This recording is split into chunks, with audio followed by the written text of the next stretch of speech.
So I was thinking, 10 ought to do it, right? Do you think we need one more? You think we need one more? All right, we'll do one more. Hello, magnificent eardrums. It's Thursday, May 7th, and we do welcome you to Voicin's 11, where your proverbial dollar buys you more. On the show tonight, we once again assemble a nefarious crew of musical luminaries, casting noises from drummer, composer, and producer Chris Nickolls, New York saxophonist and pianist pairing Eric Wyatt and Benito Gonzalez, and British soprano Louise Alder into the digisphere. I begin tonight's episode then, as ever, with ever-flowing gratitude for your wonderful messages of support and supremely appreciated shows of support in the purchasing of music from artists featured on this show. Last week saw us reach the 10-episode lockdown landmark, and in spite of considerable rumblings of discontent among the Voicing the World bunker crew here, with office hygiene or lack thereof, lack of pay, lack of social distancing measures in the workplace, etc., all high on the list, we find ourselves once more at the precipice of another episode. There are 11 of us here in total, you see, or at least that's what I've started telling myself. Up first tonight, then, Chris Nickolls, a South London-based producer and musician who releases music as Kmodo. Chris combines big beats, synths, electronics, and designed sounds to bring about texture and atmospherics in his noise sphere. And much more about him later, after we hear Shadow from the Cold Fusion EP.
Kmodo, aka Chris Nickolls, with Shadow there, from his EP, The Cold Fusion, which features samples of the sounds of London life, or at least London life as it was in the before times. New offerings from Kmodo drop on June the 5th in the form of music and a live video, and you can stay on top of said offerings by utilizing the links below as ever. I promised more information about the manner in which Chris Nickolls occupies my Super Circle status, and so here goes. It's the Bull's Head in Barnes, circa 2008, a breezy afternoon rehearsal ahead of a new gig of new material. Supreme trombonist Nick Mills, or the General, as I refer to him, is already in my band and tells me beforehand that there's a great new drummer on the scene who I'd be a fool not to book. When I arrive, the rest of the band are missing, as usual, but Chris Nickolls is there, ready to go.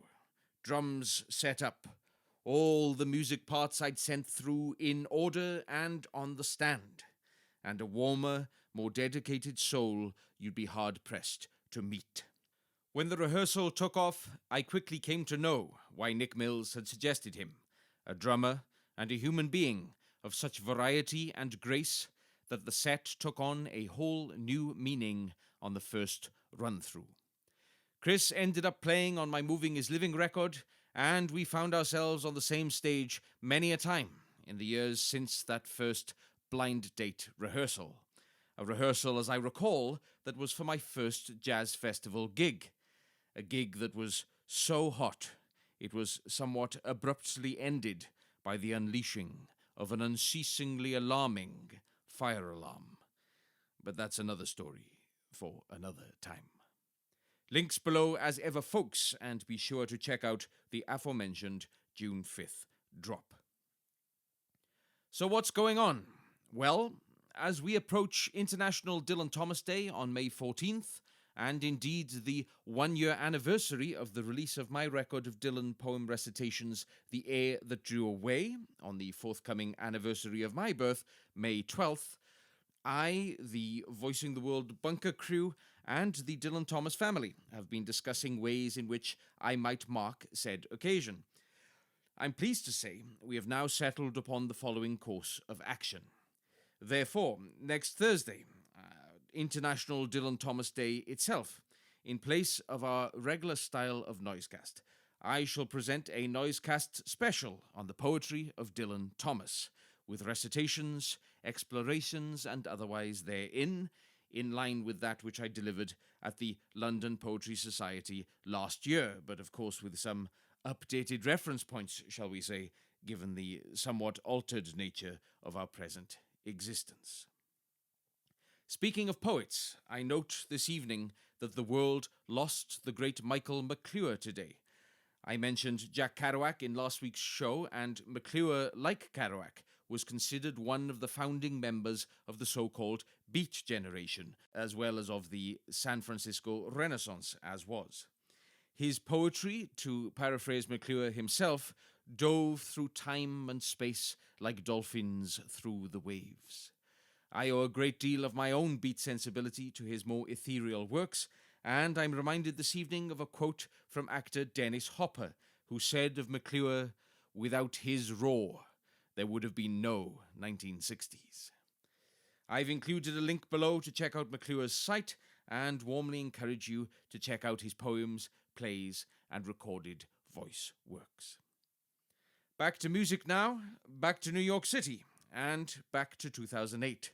The very first time I got up to sing in Greenwich Village was at a late night set at the Sweet Rhythm Club, overflowing with exhilaration, chicken fajitas, and God knows how many rounds of frozen margaritas.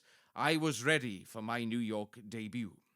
The cats on the stand were village luminaries, monstrous tenor saxophonist Eric Wyatt and monstrous pianist Benito Gonzalez. I called some tunes and spent the best part of the next 10 years trying to recreate the feeling of what took place that fateful night. As is so often the case, it has since been too long since I got to share good times and good noises with these magnificent folk, but a track from their recent record dedicated to the late great Sonny Rollins, with whom Eric's father, Charles Wyatt, was great friends, knocked on my earlobes. So I thought I'd share it and these gentlemen's supreme gifts with you here. This is Nubia.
Nubia there, Eric Wyatt plays tenor, Benito Gonzalez on keys.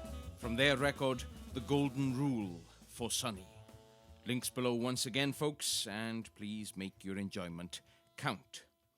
Speaking of America, Dr. James D. Boys and I were delighted this week to receive several positive reviews of our American Chronicle series, with one standout quote suggesting that our show felt like an updated version of Alistair Cook's great series, Letters from America. Forever expanding my passion for all things United Statesian, in part to keep up with the good doctor on our Monday shows, I was reminded this afternoon of the first time I realized how much the Declaration of Independence owes to John Locke's essay on civil government.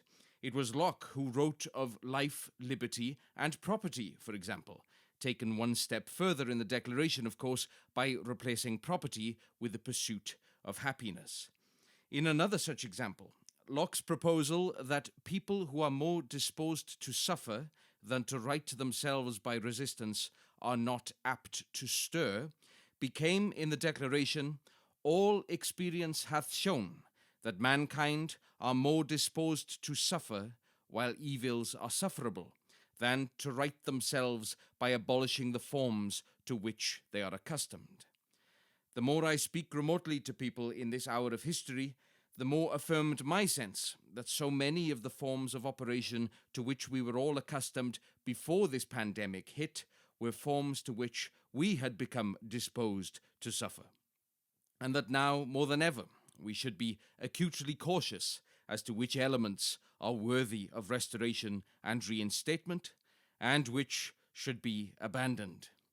In other words, the before times, as it were, do not wholly constitute a paradise lost. We must take care, then, to be selective in that which we seek to regain. It seems tonight's show has accidentally focused on a series of firsts, and I close, therefore, with a performance from the sibling of one of my very first students as a peripatetic teacher and head of jazz studies at Trinity School. The student, Will Alder, now a gifted designer, photographer, associate producer, and artistic director, who insists, against my memory and better judgment, that he was a nightmare to teach. I can't see how that could possibly have been the case. And the sibling, the preposterously gifted British soprano Louise Alder, whose second solo recital album, and indeed debut disc with Chandos Records, Lines Written During a Sleepless Night, The Russian Connection, honors her family's Russian connection with a meandering sleigh ride of songs in Russian, French, German, and Swedish, and has been blaring from the bunker here this past week. We close then with a favorite of mine from that record. Here is the title track, Lines Written During a Sleepless Night, by Benjamin Britten. I'm Michael L. Roberts. Tune in Monday for the American Chronicle. Links below as ever to make your enjoyment count. Next Thursday, we'll be dropping that Voicing the World Dylan Thomas special in honor of the Welsh Bard's Day of International Recognition. In the meantime, this is Louise Alder with Joseph Middleton. Good luck, and ever onward to you all.